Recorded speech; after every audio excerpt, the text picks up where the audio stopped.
Good morning. Just dropped the kids off at my mother-in-law's house. Ex-mother-in-law?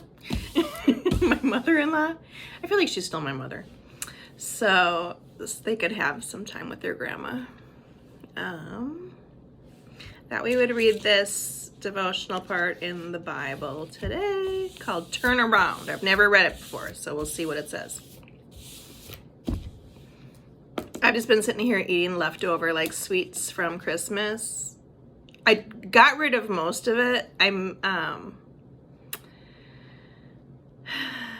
Made a big plate of baked goods and stuff, cookies and treats for my dad to just get it out of the house and gift it to him to have. And then I kept we made these, it's just like pretzels and Rolo candy things. They're so yummy. Some of them have just the Rolo and the pretzel, and some have two pretzels. But I'm telling you, it's like the perfect mix of salt and sugar. It's so yummy and it's the easiest thing to make. And then I saved these leftover cookies with the Hershey Kisses. These are my favorite cookies of all time. My grandma used to make them. We actually have those left over from my ex-husband's girlfriend made treats and then gave them to the kids to bring over here. And so those are from her, which I appreciate. And most of the stuff she actually gave us is what I actually regifted to my dad to get it out of the house. We don't need all those sweets around here. But I purposely kept the cookies with the Hershey's Kisses just because they're my super favorite. And so I only gave my dad a few of those and I kept a lot of them for myself. But anyway, that aside, I hope everyone had a good holiday. All right, let's read. Turn around. It said, read Ezekiel 16:1-63. Choices can determine the course of a life. They can establish the legacy of a family, and they can affect the destiny of a nation. Wise choices will bring blessing. Foolish ones will bring destruction and pain. Some choices can cost us nearly everything. This passage tells an allegory of how the people of Jerusalem betrayed God.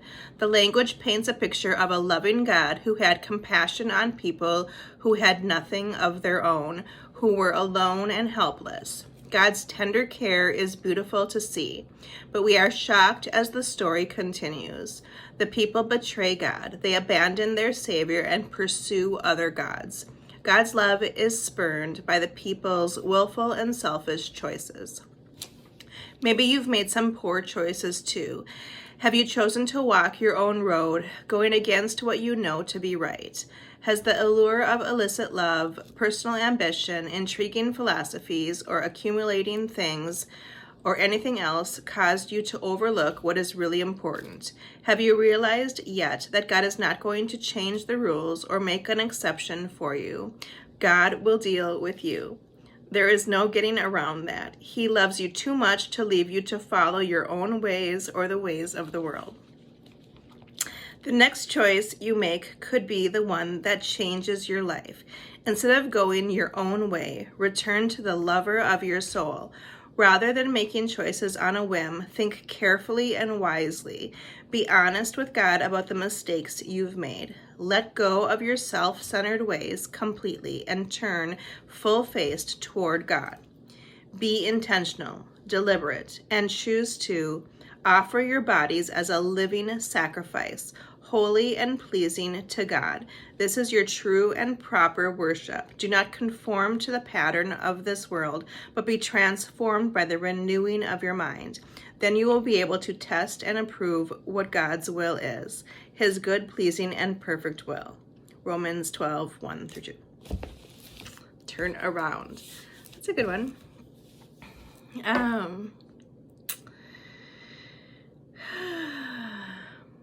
I feel like I'm in the market for a new church lately, and I want to be careful about it because I don't want to, I don't love bouncing around, but I've always juggled two churches, and I I feel like I have the home base of the one church, which is sort of like the constant, and then I supplement with kind of other churches in addition. And it's the who I supplement with that is just not quite right yet. And it's kind of difficult because I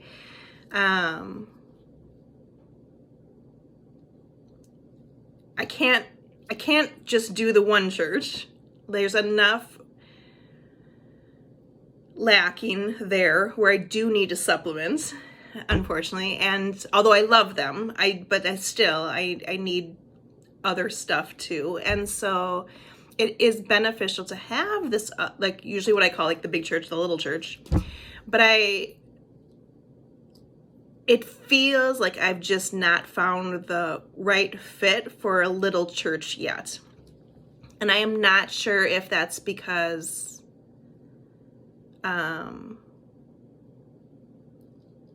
of the type of churches that I'm choosing for the little churches, or if it's because I have never really known the people there.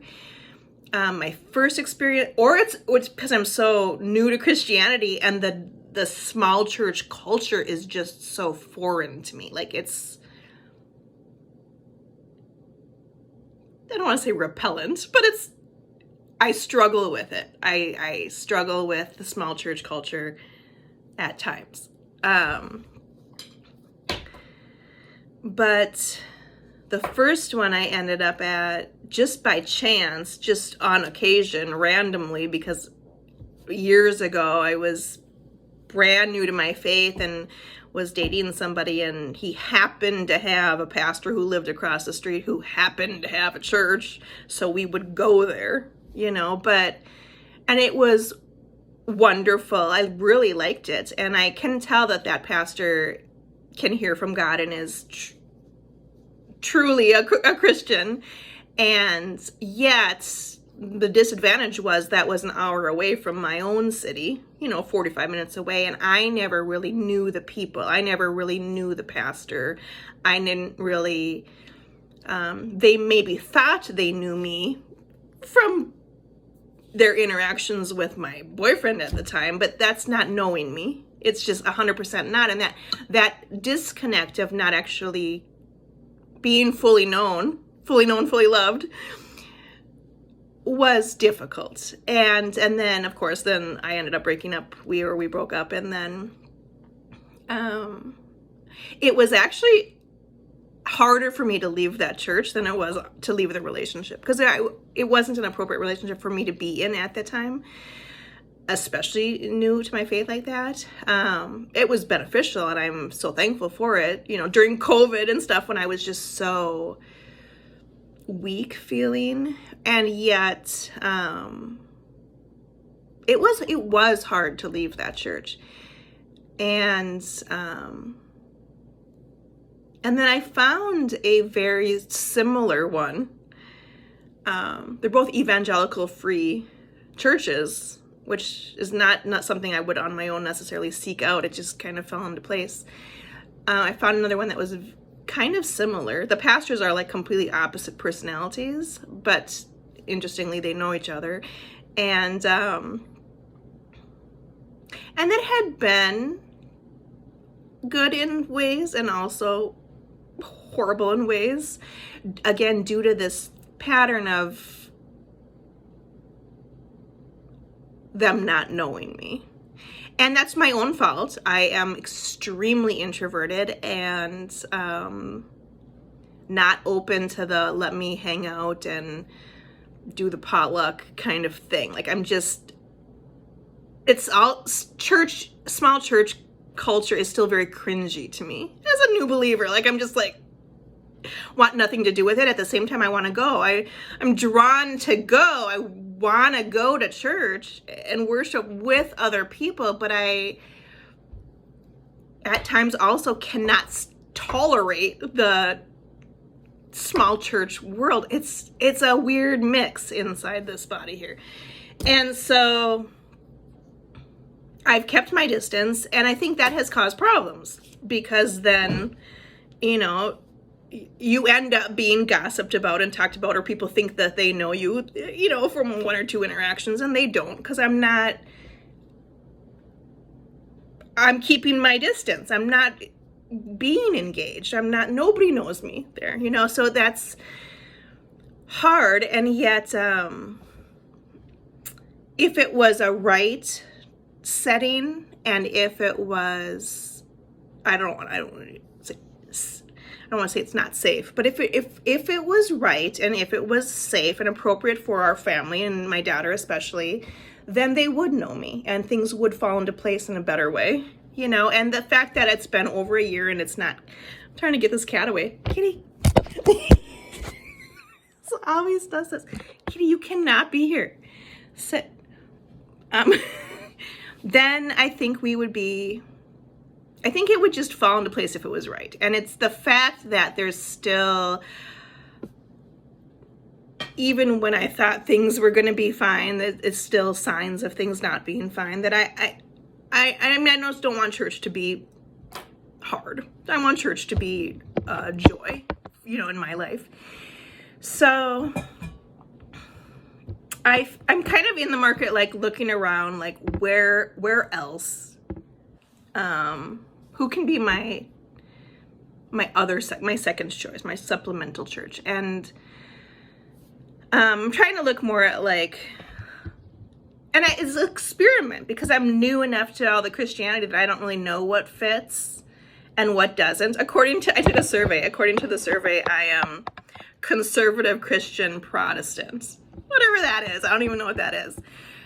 Which is weird, because my whole life, like, I've been more like spiritual and liberal and politically liberal. And so to hear that, even on the survey, that the survey says that spiritually I'm conservative Christian Protestant, like, it just sounds weird to me.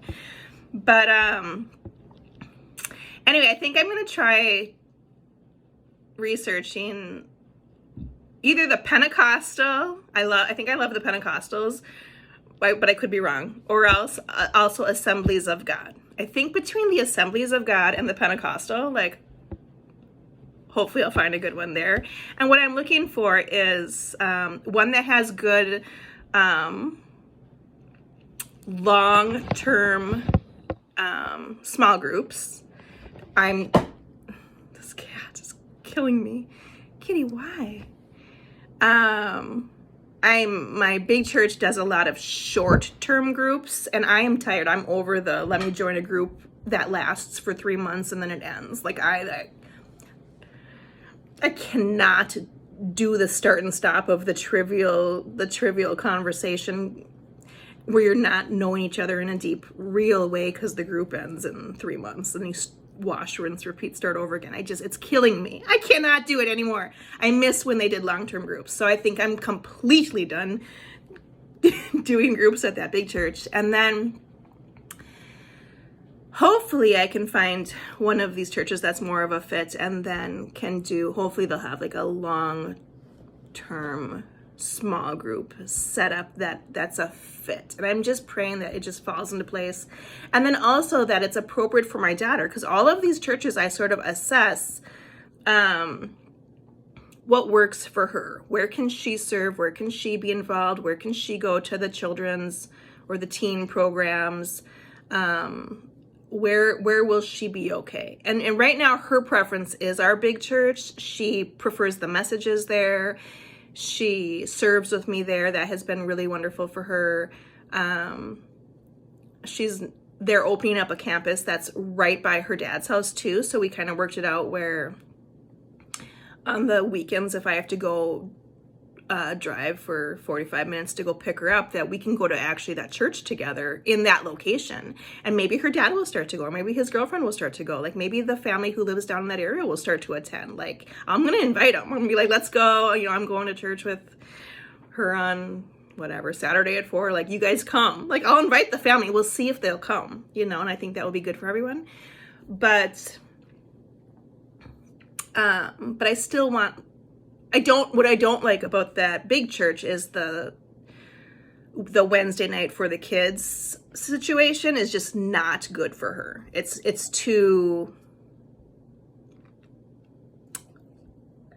worldly, to put it mildly. It's just too flashy and too concerts-ish and too extroverted. And she's a very delicate, quiet ISFP personality, and that's just not the right fit for her.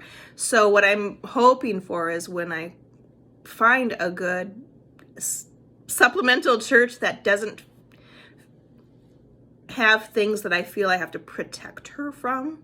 Like if there's things that happen at church that I deal with, then I'm not going to subject her to that. So I don't want her to ever be the kind of kid who grows up with any sort of church hurt. I can take church hurt as an adult and deal with it and work through it and figure out, you know, what is God doing here for me or for the other people involved, or I can process that. But she's too young for drama, church drama. Like, I'm not gonna put her in a setting where church hurt can happen at her age. And so I'm just hoping that we can find like a second church that doesn't like serving the poor. We really want to be like have a service focused church, and then that has a good teen program that she can be involved in. So that's what I'm just have been researching lately. And it's not that I want to leave my current little church. I just am not seeing signs of it being a easy place for us to be long term. There's too many signs of it being not a good fit for whatever reason. And so that's sad because I don't want to leave, and yet it's feeling like torture to stay. Honestly. So definitely pray for us that we don't make any fast moves, and that we're working with God through the process, and finding like a home, a church home that is fitting for our whole family, not just me, and that it has a good small group setup, and a good teen program with some service-focused elements. So we'll see what happens. Or if I'm not supposed to leave the little one, that things fall into place there in a different kind of way, but I'm not honestly hopeful at all. Or that some of these things change at the bigger church, like maybe, you know, they're always tweaking things. Maybe things will fall into place there. But that's kind of what we're doing. I'm spending a lot of time just focused on, do we need to make another shift here? Which is an interesting thing to have to juggle two churches, but that's kind of where we're at. So anyway, long story short, I hope that you have an awesome day and can recover from the holiday. Take care. Bye.